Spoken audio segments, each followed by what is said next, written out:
Hello friends, welcome to my YouTube channel. मैं वंदना चौधरी आपका स्वागत करती हूँ।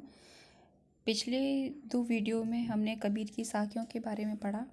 अब हम कबीर के शब्द पद के बारे में पढ़ेंगे। तो चलिए देखते हैं। चलो शुरू करते हैं। मोको कहाँ ढूंढे बंदे, मैं तो तेरे पास में। ना मैं देवल ना मैं मस्जिद, ना काबे कैलाश में। ना तो कोने क्रिया कर्म में, नहीं योग व राग में। खोजी होय तो तुरते मिले हो पल भर की तलाश में। कहे कबीर सुनो भाई साधु, सब सांसों की श्वास में। ये जो शब्द है कबीरदास जी का, इसमें कबीरदास जी ईश्वर के माध्यम से भक्त को ये समझाने का प्रयास कर रहे हैं कि हे भक्त, तुम कहाँ बाहर अलग अलग जगह, देवल में, मस्जिद में, मंदिर में, काबे कैलाश में, कहाँ तुम मुझे ढूंढ रहे हो। तो एक ईश्वर के माध्यम से मनुष्य को समझाने की बात कही है। तो आप यहाँ पर समझिए, मोको कहाँ ढूंढे बंदे, मोको मतलब मुझे कहाँ ढूंढ रहे हो बंदे, मतलब हे मनुष्य, तुम मुझे यहाँ कहाँ ढूंढ रहे हो। मैं तो तेरे पास में, जबकि मैं तो तेरे अंदर ही निवास कर रहा हूँ। ईश्वर के माध्यम से ये कहा गया है कि ना मैं देवल, ना तो मैं किसी मंदिर में हूँ, देवल माने देवस्थान, ना मैं मस्जिद, ना ही किसी मस्जिद में हूँ, ना काबे कैलाश में, ना ही मैं किसी तीर्थ स्थल काबे या कैलाश में हूँ। ईश्वर के माध्यम से ईश्वर कह रहे हैं कि हे मनुष्य, तुम मुझे इन जगहों पर मत ढूंढो, क्योंकि मैं यहाँ पर नहीं हूँ। मैं तेरे ही पास में हूँ, मैं तेरे ही अंतर मन में समाहित हूँ। मुझे इन जगहों पर ढूंढ कर अपना समय व्यर्थ मत करो। ना तो कोने क्रिया कर्म में, ना ही मैं किसी क्रिया कर्म का मतलब ये है कि जो कर्म कांड होते हैं, जो धर्म के जो कर्म कांड होते हैं, जैसे कि कोई कथा वाचन करता है, कोई पूजा का बड़ा आयोजन करता है, या और किसी तरीके की कोई तीर्थ यात्रा वगैरह जो भी करते हैं ईश्वर को प्राप्त करने के लिए, ईश्वर की आराधना के लिए, नहीं योग वैराग में। और ना ही मैं किसी योग में हूँ, ना किसी कोई वैराग में हूँ कि कोई बहुत से लोग ब्रह्मचर्य स्थापित धारण कर लेते हैं, ना मैं इन चीजों में भी नहीं हूँ। ना मैं किसी कर्मकांड, किसी क्रिया, किसी योग वैराग में, किसी में भी नहीं हूँ। खोजी होय तो तुरते ही मिली हूँ। अगर तुम सच्चे मन से मुझे खोजना चाहते हो, अगर हे मनुष्य, अगर तुम मुझे सच्चे मन से ढूंढना चाहते हो तो तुरंत ही मिलियो, तो मैं तुरंत ही मिल जाऊंगा, मैं तुम्हें तुरंत ही मिल जाऊंगा। पल भर की तलाश में, पल भर की तलाश मतलब बिल्कुल, अगर आप अपने सच्चे मन से आप मुझे याद करोगे, सच्चे मन से आप मुझे अपने अंतर मन में ढूंढोगे, तो मैं तुम्हें तुरंत ही मिल जाऊंगा। मुझे तलाश करने के लिए कहीं और दूर जगह जाने की कोई जरूरत नहीं है, कुछ काम करने की जरूरत नहीं है, मैं तुम्हारे अंदर ही समाहित हूँ। कहे कबीर सुनो भाई साधो, सब श्वासों की श्वास में। और कबीरदास जी यहाँ कहते हैं कि ईश्वर कह रहे हैं कि सभी सज्जन पुरुषों सुनो, मतलब हे मनुष्य, तुम ईश्वर को मत ढूंढो, कहीं और मत ढूंढो, सब सांसों की सांस में, मतलब वो सब तुम्हारी सांसों में ही समाहित है। मतलब अगर तुम सांस भी ले रहे हो तो उसमें भी ईश्वर का वास है। तो फिर क्या जरूरत है कि मंदिर जाओ, मस्जिद जाओ, तीर्थ स्थलों में जाओ, ईश्वर को पाने के लिए कर्म कांड करो, ईश्वर की उसके लिए तरह तरह के ढोंग करो, क्योंकि उनको ये सब चीजें ढोंग की ही लगती थी, क्योंकि वो इस साकार ब्रह्म को नहीं मानते थे। वो ये नहीं उनको पसंद नहीं था कि कोई मंदिर में पूजे, पत्थरों को पूजे, मस्जिदों में जाके बाग दे, तो वो ये सब चीजें नहीं समझ पाते थे। इसलिए वो ईश्वर के माध्यम से लोगों को समझा रहे हैं कि मुझे कहीं और मत ढूंढो, मैं तुम्हारे मन में हूँ, मन में ही हूँ, मैं तुम्हारी श्वासों में ही हूँ। ठीक है, आपको शायद समझ में आ गया होगा। इधर इसके मीनिंग भी हैं, तो आप देख लीजिएगा। ओके, नेक्स्ट चलते हैं। तो पहले पद में कबीरदास जी ईश्वर के द्वारा उस बात को कहे हैं कि मतलब ईश्वर के द्वारा उन्होंने संदेश दिलवाया है कि मनुष्य, इस तरह से आप मुझे कहीं मत खोजो, मैं तुम्हारे मन में ही हूँ। लेकिन इस जो पद में है, कबीरदास जी कहते हैं कि उनको किस तरह से ज्ञान की प्राप्ति हो, उनको किस तरह से ईश्वर का ईश्वर की कृपा हुई है, उनके अंदर का कैसा अंधकार जो निकला है, वो उस भाग पे उन्होंने यहाँ पर गौर किया है। तो आप पहले से पढ़ लेते हैं। संतो भाई आई ज्ञान की आंधी रे, भ्रम की टाटी सबे उड़ानी, माया रहे न बांधी, हित चित की है थूनी गिरानी, मोह बलिंडा टूटा, तृष्णा छानी परी घर ऊपर, कुबद का भाटा फूटा, जोग जुगत हरि संतो बांधी, निर्जु चूवे न पानी, कूड़ कुपट काया का निकस्या, हरि की गति जब जानी, आंधी पीछे जो जल बूठा, हरि प्रेम हरि जन भीना, कहे कबीर भान के प्रकटे, उदित भयातम खीना। अब इस पद में आप एक एक लाइन को, एक इसका शाब्दिक अर्थ है और एक इसका आध्यात्मिक अर्थ भी है। तो आप पहले शाब्दिक अर्थ को बताते हैं।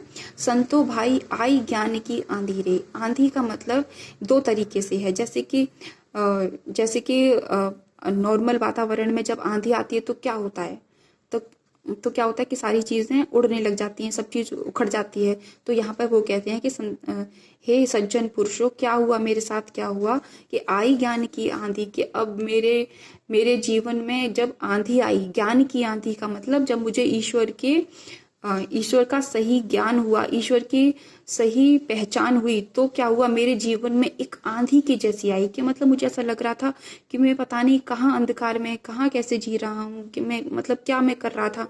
तो अब मुझे झकझोर के रख दिया है उस आंधी ने। प्रेम की टाटी सबे उड़ानी, वो भ्रम की टाटी सबे उड़ानी, माया रहेंदा मांधी रे। और भ्रम रूपी जो टाटी है, यहाँ पे टाटी का मतलब है बांस की फट्टियां। जैसे कि पुराने कच्चे घरों में क्या हुआ करता था कि छप्पर घर जो हुआ करते थे, वो छप्पर लकड़ी और उसके घास फूस के उनकी छत हुआ करती थी, और बांस वगैरह से वो ऐसे खड़े रहा करते थे। तो वो यही कह रहे हैं कि भ्रम की टाटी जो मेरे दिमागों में, जो मेरे अंदर जो भ्रम रूपी जो बल्लियां गड़ी हुई थी, बांस की फट्टियां थी, जिससे मेरा जो एक तरीके से उन्होंने अपने घर को, अपने शरीर को, अपने अंतर मन को एक घर के रूप में प्रदर्शित किया है, एक घर के रूप में प्रदर्शित किया। तो उन्होंने कहा है कि जो मेरा जो अंतर मन था, या मैं जो सोचता था, वो क्या था, वो मेरा एक भ्रम तो किस पर टिका पड़ा था, सिर्फ टाट की बांस की फट्टियों पर पड़ा था। लेकिन जब वो आंधी आई तो क्या हुआ, सबे उड़ानी, उसने सब चीज को उड़ा के रख दिया। माया रहे ना बांधी रे, और माया भी मतलब मुझे सांसारिक लोभ, माया, धन, ये भी मुझे बांध नहीं सके, उस चीज को मेरी बांध नहीं सके। क्योंकि जब मुझे ईश्वर का ज्ञान हुआ तो मुझे ये सब चीजें बेकार लगने लगी, ये माया भी मुझे नहीं बांध पाई। हित चित्त की है थूनी गिरानी, हित माने हृदय, चित्त माने मेरा चित्त, और थूनी माने स्तंभ, जिससे जैसे कि पिलर होता है घरों में, तो हित चित्त की द्वय धूनी गिरानी, और मेरा हित मतलब मेरा हृदय और मेरी सोच, उसकी भी क्या हो गई, उसका स्तंभ भी गिर गया। द्वय माने इन दोनों का जो स्तंभ था, मतलब उन्होंने अपने शरीर को क्या माना है, एक कच्चा घर की तरह माना है। जिस घर में वो पहले रह रहे हैं, मतलब अपने हृदय रूपी जो घर में रह रहे हैं, वो उसके बारे में वो इस तरह का बातें कह रहे हैं कि जब आंधी आती है तो कच्चा घर कैसे उखड़ जाता है, टूट जाता है। तो ऐसे ही उनके ज्ञान की आंधी, मतलब जब उन्हें ईश्वर का सच्चा ज्ञान प्राप्त हुआ तो उनके हित और चित्त की जो बल्लियां थी, जो मतलब जिस पे वो टिके पड़े थे कि सांसारिक मोह माया ये है, सब कुछ है, तो वो सब कुछ टूट गया। मतलब उन्हें जब सच्चा ज्ञान प्राप्त हुआ तो उन्हें लगा कि ये क्या बेकार की चीजों में मैं पड़ा हुआ था, मोह बलिंडा टूटा। और जो मेरा जो अंदर जो बेकार का जो मोह था, उसका जो क्या हुआ था, उसका बलिंडा मतलब होता है कि जो जैसे छप्पर होता है पुराने घरों में, और वो छप्पर जो होता है उसमें जो मोटी लकड़ी होती है जिससे वो छत बनी होती है पुराने घरों की, तो वो मोह बलिंदा टूटा, वो भी टूट चुका है। मैं वही बता रही थी आपको कि वो अपने शरीर को एक कच्चे घर की तरह प्रदर्शित कर रहे हैं, कि जैसे कि कच्चे घर का जो छत वगैरह होती है वो सब टूट जाती है आंधी में, उसी ही ज्ञान की आंधी में मेरी जो हित चित्त की जो मेरी जो पिलर थे, जो मेरी ये सब बांस पे जो मेरा अटका पड़ा था, जो मेरा शरीर है, इसमें जो मैं मोह माया इन सब चीजों में फंसा हुआ था, वो सब क्या हो गया, वो सब कुछ टूट गया। मतलब मुझे इस चीज को, उनको अच्छा फील हो रहा था इस चीज से। तृष्णा छान पर घर ऊपर, जैसे कि जो तृष्णा होती है ना, तृष्णा मतलब तृष्णा जो कपट छल ये सब चीजें जो होती हैं, छाने परे घर ऊपर, मेरे घर के ऊपर छाने माने छप्पर की तरह ये पड़ी हुई थी मेरे, जो क्योंकि जो मनुष्य होता है उसके हृदय में कई तरह के छल कपट बैर भाव द्वेष ये सब चीजें उन घर में समाहित होते हैं। तो वो यही कह रहे हैं कि मेरे मन रूपी घर में ये इन चीजों का छप्पर पड़ा हुआ था, मतलब इनकी मैं एकदम छाप पड़ी हुई थी। मैं बिल्कुल भी इस ज्ञान से बिल्कुल बेखबर था और अज्ञानता में जी रहा था। तो ये क्या हुआ, तृष्णा छानी परे घर ऊपर, जो मेरे घर के ऊपर या मतलब जो मेरे शरीर के अंदर जो तृष्णा रूपी जो छप्पर पड़ा हुआ था वो भी टूट गया है और कुबुद्धि का भांडा फूटा।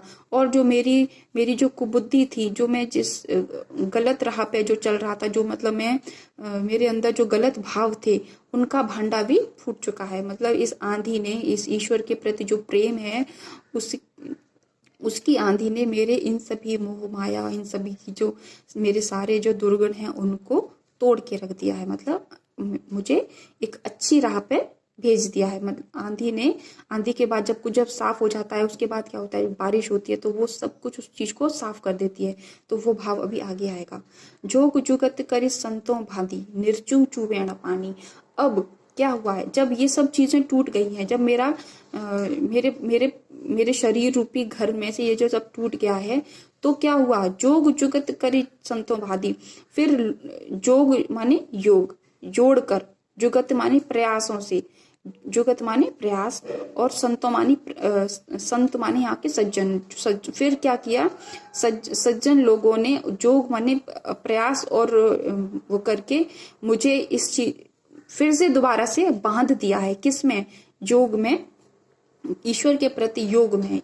योग का मतलब योग यहाँ पर ईश्वर के प्रति प्रेम से दिया गया है। योग का मतलब यहाँ ईश्वर के प्रति प्रेम से दिया गया है कि अब संत दोबारा से, संत माने अच्छे लोगों ने, क्योंकि मैं पहले गलत राह में था तो इस चीज में मुझे ये सब अच्छे लोग नहीं मिले थे।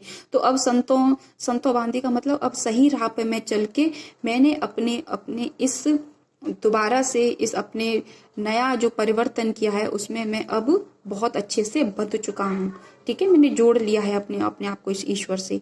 निर्चू चूवे न पानी, अब वो मैंने इतना मजबूत कर लिया है कि उसमें से बिल्कुल भी पानी नहीं छुएगा। जैसे कि छप्पर की जो छत हुआ करती थी उसमें से अगर बारिश हो तो पानी चूता था, मतलब रिसता था।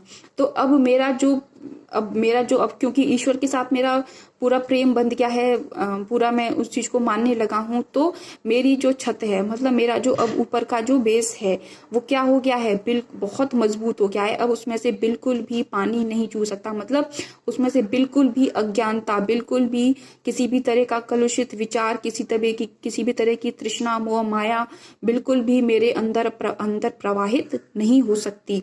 ठीक है, जिस तरह से बारिश का पानी अंदर आ जाता है, तो अब मैंने इतना मजबूत कर लिया है अपने उस छप्पर या छत को कि अब उसमें से बिल्कुल भी पानी नहीं आ सकता, बिल्कुल भी जो गलत भाव है वो नहीं आ सकते। कूड़ कपट काया का निकस्या, मतलब कूड़ कपट क्या मतलब होता है यहाँ पर, जो काया है, जो मान लो मनुष्य का शरीर होता है उसमें जो कूड़ माने या कुबड़ है, ठीक है, जैसे कि जो कपट का कुबड़ था मेरे शरीर पर, काया माने शरीर पर, जो मेरे शरीर के अंदर कपट रूपी कुबड़ था वो क्या हो चुका है, निकल चुका है। जैसे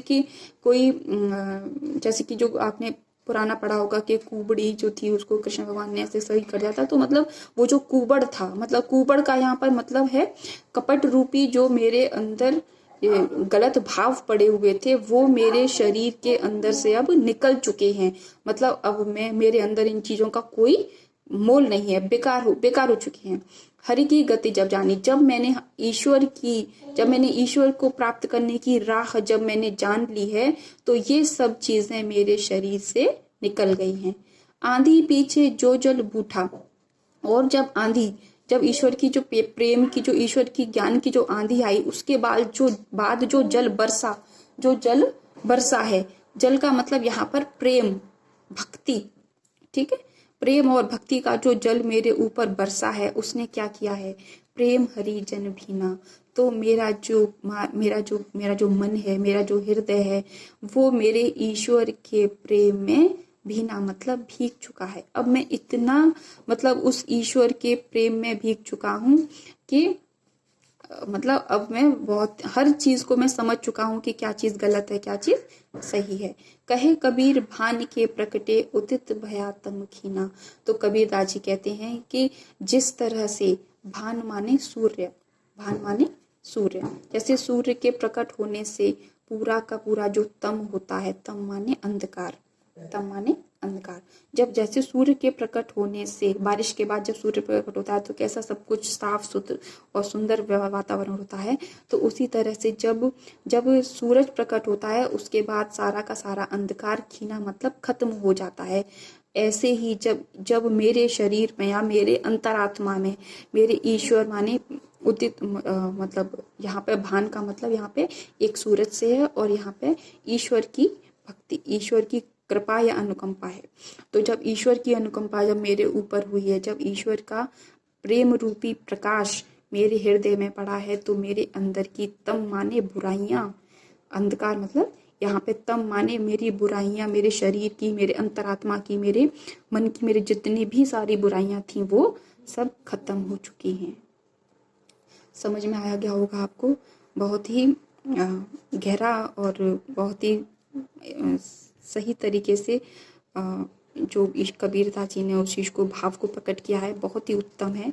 तो अगर आपको समझ में आ गया हो और आपको अच्छा लगे तो प्लीज़ आप मेरी वीडियो को लाइक कर दीजिए और सब्सक्राइब कर दीजिए।